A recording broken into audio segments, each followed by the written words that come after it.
Hey, what's up, permaculture people? It's the Dirt Goat here on a balmy early November afternoon.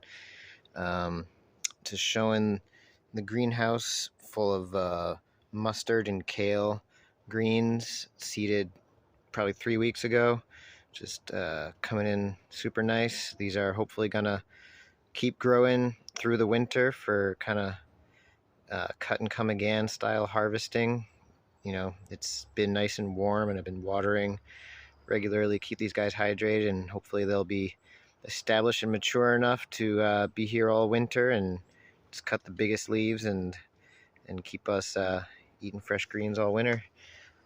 Also, there's this little greenhouse inside the greenhouse that gonna fill these shelves up with some trays, maybe some of these trays, the ones without the cells.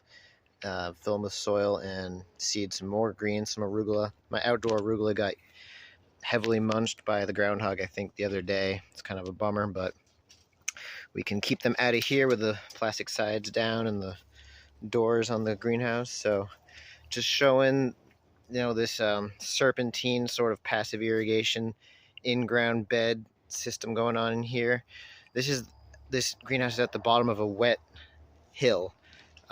Whenever it rains heavily, water just sort of bubbles up from the ground, and you can see it flowing through these channels that zigzag back and forth through the beds, passively irrigating. It hasn't rained, well, no, it rained a little bit this morning, but it hasn't rained hard for a few days, and the trenches in here are still nice and moist, and so are the beds. I just watered them, but they were already pretty moist. You can see a little bit of dry soil, like right there, but I watered this side yesterday and the other side today, but they're staying pretty moist. And also, whenever I water, I save my pee in a little jug, and I dilute that in the water can, so they all get fertigated every time, so they're nice and full of nutrient happy.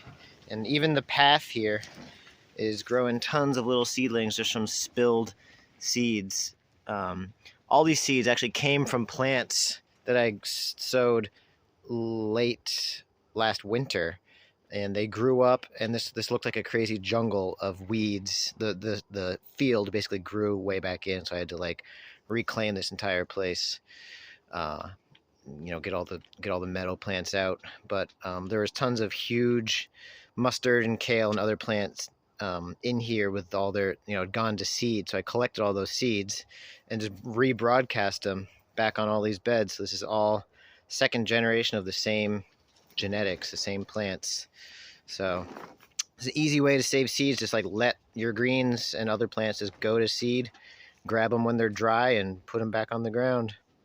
So this is how we plan on using our greenhouse a lot. It's just to get greens, and maybe next year we'll plant other root crops earlier to keep through the winter. And these kale plants were planted around this time last year, so some of them went to seed, some didn't.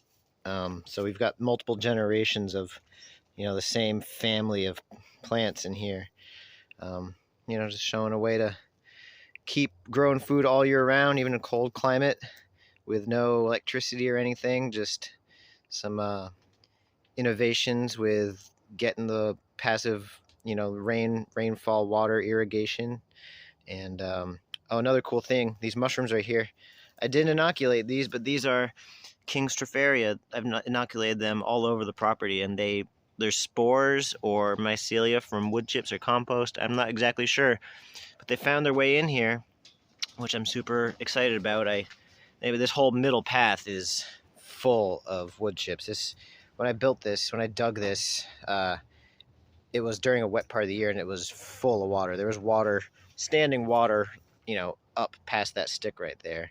So I filled this whole middle trench. I dug this trench and threw the soil to the sides, and then carved these channels. But then I filled this middle trench with old cardboard from boxes from moving, and then a foot or more of wood chips. This is a hugely carbon-rich, water-soaking channel right down the middle. So obviously the mushrooms like that environment, and they found their way in here. So I hope they keep on spreading. They got plenty of substrate. They like living on the edge like this, or on the edge of soil and wood chips. That's usually how they go. So I hope they keep on going and they just start, colonizing everywhere. That was kind of the plan. But yeah, look at all these greens right in the path. I hope I can manage to not trample all these getting in here. But yeah, looking forward to a winter supply of greens. This is a caterpillar tunnel from Farmer's Friend. It was like $2,000 for a 50-foot long, 14-foot wide, 8-foot tall Gothic roof greenhouse, and it's been pretty sweet. We've not fully utilized it yet. Just other stuff has taken priority, but next year I plan on growing all of our plants in here, as well as growing greens and sweet potatoes during the summer and greens during the spring and fall, and really pushing the boundaries of the seasons, extending the seasons. Anyway, that's about it. Just wanted to show you how well things are germinating in here, and kind of so we can look back later in the winter and see how well everything does. And yeah, just kind of wanting to inspire you to grow more of your own food in any way you can. It's always been important, but it feels more important now than ever. So get after it and figure out how to feed yourself and your family and your friends any way you can.